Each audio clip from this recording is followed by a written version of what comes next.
Part 1. The invisible weight of sitting still. At first, Olivia didn't even notice it. The slow dulling of her body, the creeping stiffness in her back and shoulders, the way her energy seemed to drain faster, even on days when she barely moved. She was just working, just doing what everyone else was doing, logging in early, staying online late, answering endless streams of emails, hopping from one video call to the next, sitting still, hour after hour, day after day. It was normal, expected even. No one warned her about the price. No one said that sitting still could be its own kind of exhaustion, heavier, stickier, more invisible than the kind that comes from physical labor. But her body knew. By mid-afternoon, Olivia often felt foggy, restless, irritable. Her hips ached from pressing into the chair. Her shoulders tightened into rigid knots that no amount of stretching seemed to untangle at night. She started drinking more coffee to stay sharp, scrolling endlessly between tasks to keep herself awake. Still, she pushed through. Because what choice did she have? Everyone sat all day. Everyone felt tired. This was just life now, wasn't it? Extended sitting, even in good posture, significantly reduces blood flow, particularly to the brain and lower body. This not only causes physical stiffness and joint degeneration over time, but also reduces cognitive function, emotional regulation, and energy levels. There were little warning signs. The days when she stood up and her knees protested loudly, the nights when sleep felt shallow and broken, the weekends when she felt too tired to do anything, even though she had done nothing but sit all week. Still, Olivia shrugged it off. A better chair would fix it. A weekend nap would fix it. Maybe a massage someday when she had time. But deep down, she knew. Her body wasn't asking for better equipment. It was asking for a different rhythm. Not more intensity. Not more hours at the gym. Just something simpler. A different relationship with movement. A different respect for stillness and the breaking of it. Something small. Something within reach. And soon, she would discover just how powerful that small something could be. Part 2. Standing up to save herself. The first steps toward movement. The idea came during a random webinar about workplace wellness. She wasn't really paying attention, half listening while responding to emails, until a phrase caught her ear. Your best energy boost isn't coffee, it's movement. Stand up once an hour, just 1 minute. Watch what happens. Olivia almost laughed out loud. 1 minute? One little stretch or a stroll? How could that possibly matter when the real problem was bigger? Deadlines, stress, life. Still, something about the simplicity of it lingered. Stand up once an hour, no fancy plans, no special equipment, no big disruption, just standing up. The next morning, she set a quiet alarm on her phone. Every 60 minutes, a soft chime would remind her, stand up. Move a little, then sit back down. She didn't tell anyone. It felt almost too small to mention, but she decided to try for 1 day. The first few alarms were awkward. She stood up, stretched her arms over her head, rolled her neck a little, sat back down. It felt silly, forced. She felt self-conscious, even though she was alone in her tiny apartment. Is this really doing anything?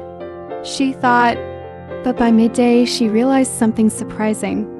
She didn't have the same heavy fog hanging over her eyes. Her shoulders didn't ache as much. She wasn't mindlessly reaching for coffee or sugar by noon. The tiny breaks were so quick she barely registered them, but somehow they were changing the texture of her day.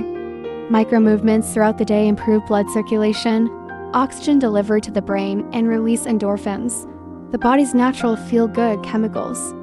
Even 1 to 2 minutes of light movement can reset attention and mood, preventing the energy crashes common to prolonged sitting. Encouraged, Olivia stuck with it. 1 minute, 1 stretch. 1 glass of water refilled, 1 short walk around the apartment. Nothing dramatic, nothing heroic. Just consistent little interruptions to the stillness. By the end of the first week, she noticed more shifts. She could concentrate longer without feeling drained. Her back pain eased, especially in the late afternoons. Her mood lifted. She felt less brittle, less likely to snap over small frustrations. She started sleeping better, her body a little less wired, her mind a little less scattered. It wasn't magic, it wasn't perfect.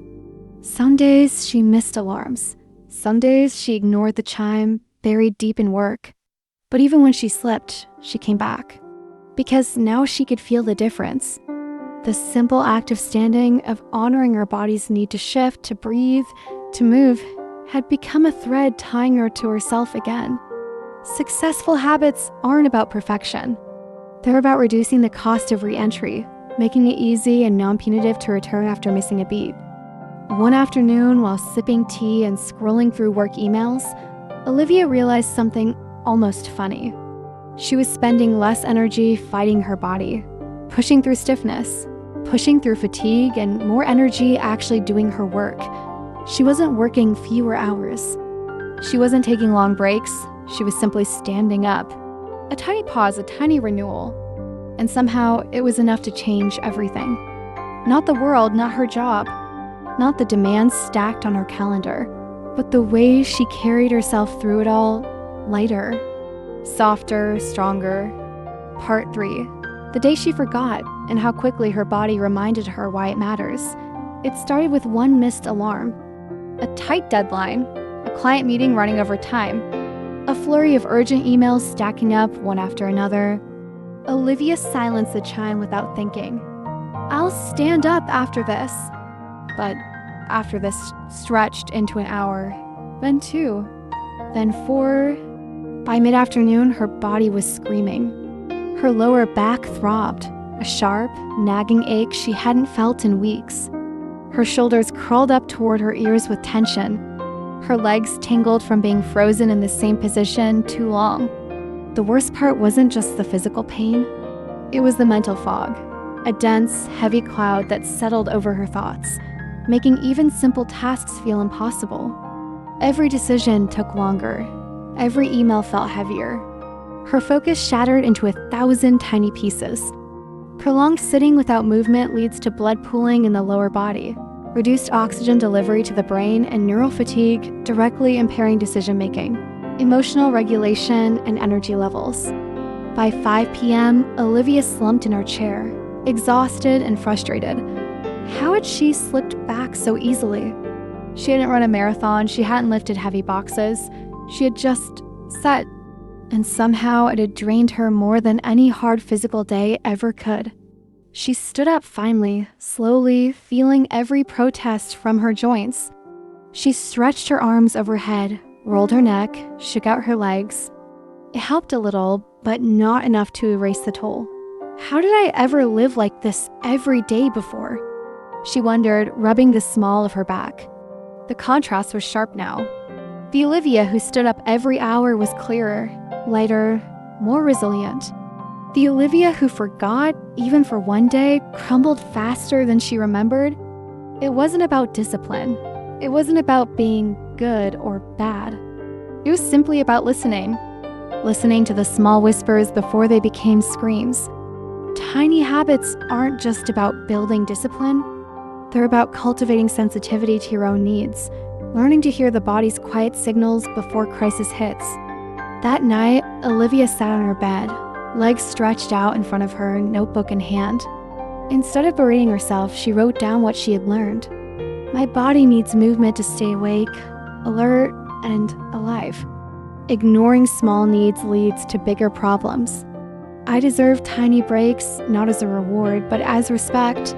She set her alarms back on, promised herself gently, not rigidly, to listen better tomorrow. Because it wasn't about never missing a break again. It was about remembering movement isn't optional. It's how I stay connected to my body, my mind, my energy, one stand up, one stretch, one tiny choice made again and again. And so Olivia returned, not perfectly, not without slip-ups, but with more tenderness, more patience, more trust in the small things that kept her whole. Part 4, moving with kindness, how tiny breaks changed her days. The next morning, Olivia began again. The chime on her phone sounded softly at 9:30 a.m. She stood up, stretched her arms above her head, took a few slow steps around her tiny living room. It wasn't dramatic, it wasn't heroic, but it was enough. The day moved forward, 1 hour at a time. Stand, breathe, stretch, sit, work, focus, stand again. A rhythm. A quiet honoring of her body's needs. Over the next weeks, the changes deepened, not all at once. Not in grand, Instagram-worthy transformations, but in small, steady ways. She finished tasks faster, with fewer mistakes. She felt less drained by late afternoon. She smiled more, sometimes for no reason at all.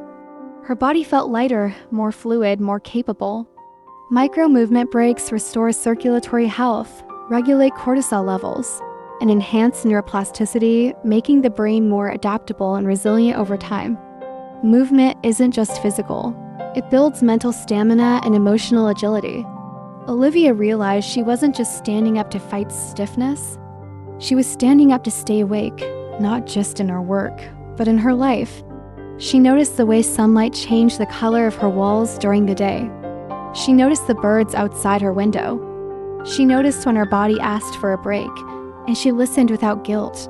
Tiny movements, tiny awakenings. There were still days she forgot. Still afternoons when the work piled high and the alarms were silenced. But now she noticed the difference faster. The tension, the restlessness, the mental fog creeping in. And instead of blaming herself, she moved. One step, one breath, one small shift back toward balance. Healing doesn't mean never falling out of rhythm. It means building the capacity to return gently, kindly, again and again. One Friday evening, Olivia closed her laptop after a long but satisfying day. Her body felt used, but not abused. Her mind felt tired, but not crushed. She had moved all day. She had listened all day. And it showed in the way she exhaled, not from exhaustion, but from a quiet kind of pride. Not because she had pushed harder, not because she had done everything perfectly, but because she had honored the small things. Movement, she realized, wasn't just exercise. It wasn't a punishment or a goal to achieve. It was an act of love, an act of trust. Every time she stood up, she was whispering to her body, "I see you. I hear you. I care about you." And that, more than any fitness plan or productivity hack, changed everything. Tiny habits, big healing. Always. Sometimes we think healing means doing more, pushing harder, moving faster, but sometimes healing begins when we pause, when we listen, when we remember to stand up and breathe again. In Olivia's story, it wasn't a grand workout plan or a dramatic life overhaul that made the difference. It was 1 minute, one small choice to honor her body before it begged for her attention. Tiny breaks, tiny moments of coming back to herself. Over time, they changed not just her energy, but her relationship with herself. Maybe today you can try to stand up, stretch your arms toward the sky. Take one deep, generous breath. Not because you have to, not because you're broken, but because you deserve to move, to shift, to feel alive in your own skin. Tiny habits, big healing. Always